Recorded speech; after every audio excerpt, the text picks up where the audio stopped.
नमस्कार, जनपक्ष में आपका स्वागत है। मैं हूं प्रियदर्शन। दोस्तों, आपको फिल्म पीपली लाइव याद होगी। 2010 में बनी वो फिल्म अपने आप में जैसे कल्ट फिल्म बन गई थी। लोग पीपली लाइव को एक मुहावरे की तरह देखने लगे थे। वो फिल्म जो थी, आप याद कर सकते हैं कि किसानों की खुदकुशी की त्रासदी और मीडिया के तमाशे के बीच बनी। उसको लोगों ने सैटिरिकल समझा, कॉमिक समझा, लेकिन असल में वो एक बड़ी आयरनी, एक बड़ी विडंबना की ओर इशारा करते फिल्म थी। हंसते हंसाते ऐसी चुभ जाने वाली फिल्म जो हमारे दिलों से अब तक निकल नहीं पाई है। ये फिल्म बनाई थी अनुषा रिजवी ने।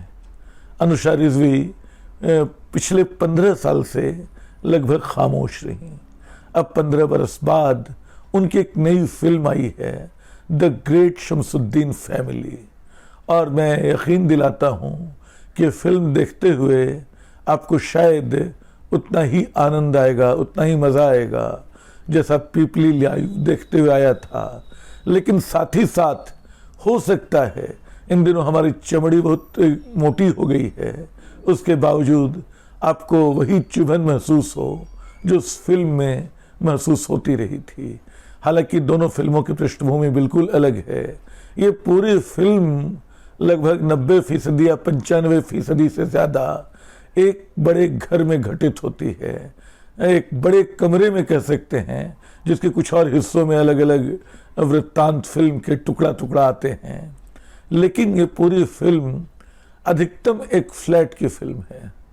और कई बार मेरी इच्छा होती है कि क्या इस फ्लैट को मैं हिंदुस्तान के मेटाफर की तरह, भारत के रूपक की तरह देख सकता हूँ। दुर्भाग्य से शायद नहीं, क्योंकि आज का जो हिंदुस्तान है इतना मुस्कुराता, खिलखिलाता, इतना लिबरल हिंदुस्तान नहीं बचा है। आज जो है, या नहीं बचा है शब्द भी मैं रोकता हूँ, क्योंकि वो हिंदुस्तान भी बचा हुआ है जिसको इस फिल्म ने बचा रखा है, और भी बहुत सारी चीज़ों ने जहाँ से फिल्म अपनी ताकत लेती है।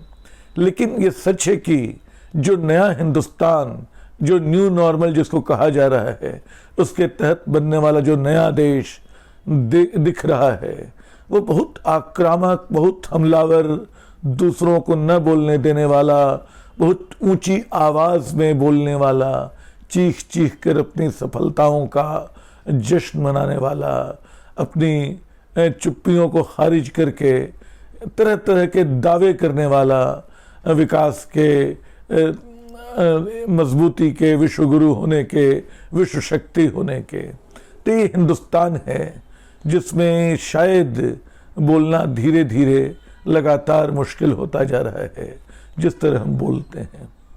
लेकिन द ग्रेट शमसुद्दीन फैमिली इस हिंदुस्तान के समानांतर उस हिंदुस्तान का रूपक ज़रूर है जो अब भी ख़त्म होने से इनकार कर रहा है, जो अपने सहज जिजीविषा से, जो अपने सहज जीवट से, जो सदियों से चली आ रही रवायत से अपनी ताकत हासिल करता है और बचा हुआ है, बल्कि एक तरह से चुनौती दे रहा है। चुनौती शब्द भी मैं वापस ले लेता हूँ, क्योंकि फिल्म का मिजाज चुनौती देने वाला नहीं है, वो बस याद दिला देने वाला है।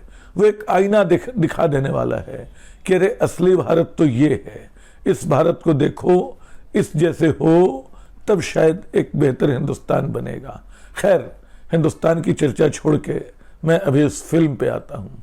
फिल्म की कहानी बड़ी छोटी सी है। एक परिवार है, 3 बुजुर्ग महिलाएं हैं, एक भाभी है और उनके बच्चे हैं, और सारा तमाशा बच्चे क्रिएट करते हैं।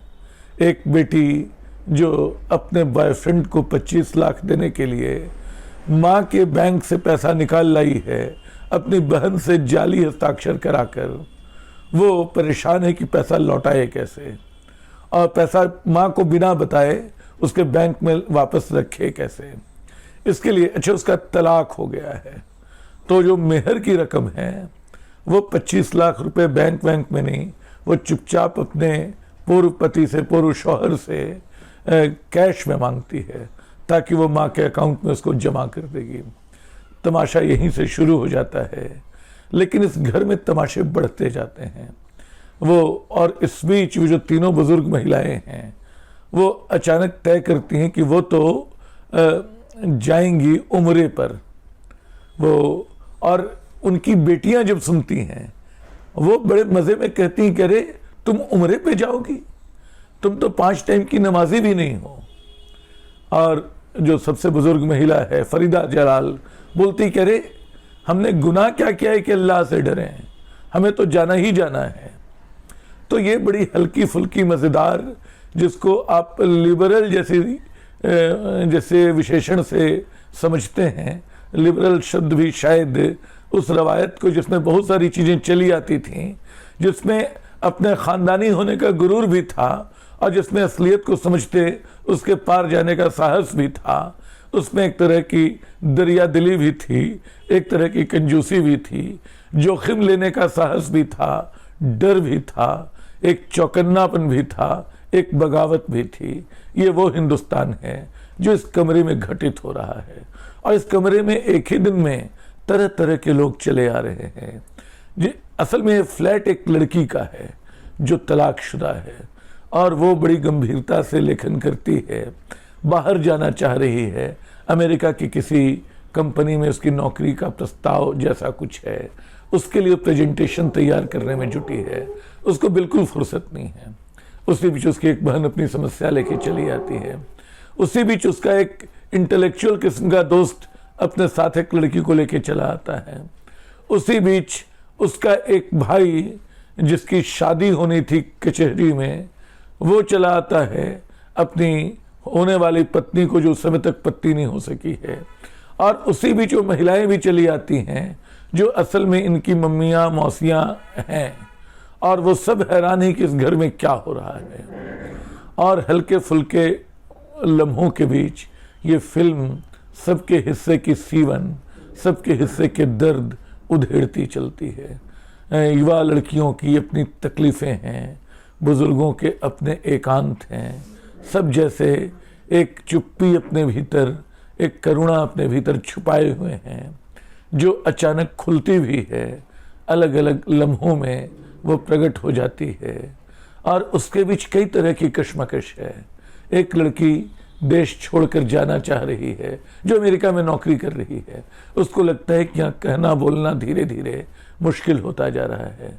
उसकी बहन, बड़ी बहन ताना देती है कि कौन लोग हो तुम, कितने लोगों को ले जाओगी। इशारा ये है कि सब के सब जो हैं वो इसी मुल्क में रहने हैं, साथ रहने हैं। और वो लड़की जो है बोलती कि मतलब उस ताने के आगे थोड़ी दब भी जाती है।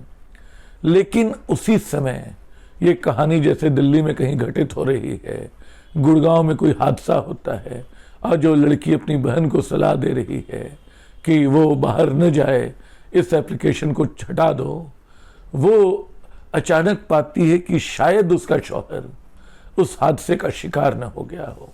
वो बेहद चुप है, वो कहीं रो नहीं रही, उस चुप्पी को, उस दर्द को, उस अंदेशे को बिल्कुल अपने भीतर इकट्ठा करके बैठी हुई है, जैसे बर्फ की चट्टान बन गई हो वो। और उसके बीच ऐसी घड़ी आती है जब फिर वो कहती है कि तुम अपना एप्लीकेशन पूरा कर लो। ये बाहर जाने वाले लोग कौन है बाहर जाना चाहते हैं? दुर्भाग्य से जो लोग इस हिंदुस्तान को बना रहे हैं यहीं रह रहे हैं। और बिल्कुल कल या परसों का आंकड़ा है अखबारों में कि पिछले 5 साल में 5 लाख लोगों ने भारत की नागरिकता छोड़ दी है। ये कौन लोग होंगे? आप उनका प्रोफाइल निकालिए, वो इस देश के सबसे अमीर खाते पीते घरों के लोग होंगे जो इस देश को दुत्कारते होंगे कि यहाँ तो मौके नहीं है, यहाँ तो अवसर नहीं है, यहाँ तो भ्रष्टाचार है, यहाँ तो घूसखोरी है, यहाँ तो प्रतिभा की कोई कदर नहीं है। और सब अपनी प्रतिभा दिखाने दूसरे देशों की नागरिकता ले रहे हैं, इस मुल्क को छोड़ रहे हैं। यहाँ ये परिवार इस कश्मकश में है, एक लड़की इस कश्मकश में है, अंततः वो न जाना ही स्वीकार करती है। इस बड़े घर की फिल्म जो है, जो चल रही है, वाकई उसमें और ये अंदेशा बार बार बना हुआ है कि जो हमलावर भारत है वो आकर मतलब दस्तक न देने लगे, वो घर के लोगों पे टूट न पड़े। ये नहीं होता है। लेकिन जो सबसे बड़ी बात है, जो मुझे इस फिल्म में सबसे आकर्षक लगती है, कि ये वास्तविक भारत, ये लिबरल भारत, ये हंसता खेलता हिंदुस्तान, ये एक परिवार की गुत्थियों में उलझा हिंदुस्तान, ये बहनों भाइयों का हिंदुस्तान, ये बुजुर्गों खालाओं का हिंदुस्तान, ये इस नए हिंदुस्तान के आगे दबने झुकने को तैयार नहीं है। यहाँ भी जीवट है पूरा का पूरा, यहाँ भी जिंदा दिली है, और यहाँ भी मोहब्बत करके उसको निभाने की हिमाकत है, हिम्मत है यहाँ भी। और अंत में जो बुजुर्ग महिलाएं, चूंकि जो लड़का एक भाई चलाया उस घर में, जिसकी शादी उस दिन नहीं हो पाई कचहरी में, वो परिवार से छुपा के, अपनी बहनों तक से छुपा के शादी कर रहा था, वो लौट आता है।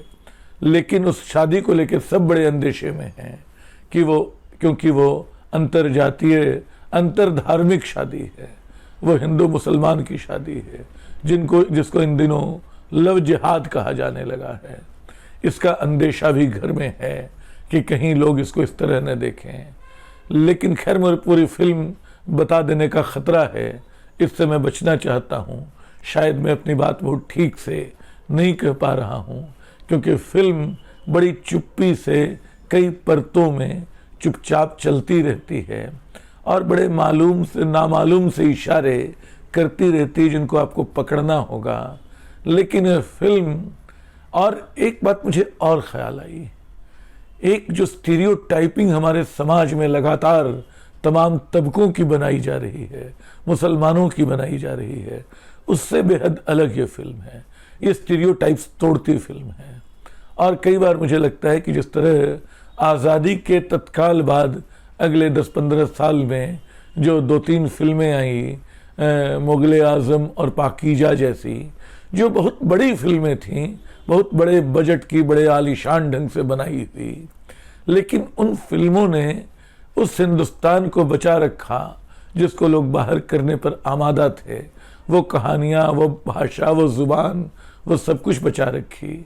उसी तरह इस छोटी सी फिल्म ने, जिसको कई लोग बोलेंगे अरे ये तो एक फैमिली ड्रामा था, इस छोटी सी फिल्म ने करीब 1.5 घंटे की बड़ी कसावट के साथ इस बदल रहे हिंदुस्तान में उस खुशबू को बचा रखा है, जिसको मिलाकर, जिसके साझेपन में ये पूरी तहजीब बनती है, ये पूरा आसमान बनता है जिसमें हम सांस लेते हैं, वो हवा बनती है जो हमें जीने लायक बनाती है, जो वो ओजोन की परत बनती है जो इस धरती को हमारे लिए इतना तापमान नहीं होने देती इसका कि हम इसमें जी न सकें। ये फिल्म हॉटस्टार पे है, आप इसको देखिए, आप इसका अपने ढंग से अर्थ समझिए, लेकिन भरोसा दिलाता हूँ कि फिल्म आपको मायूस नहीं करेगी। शुक्रिया।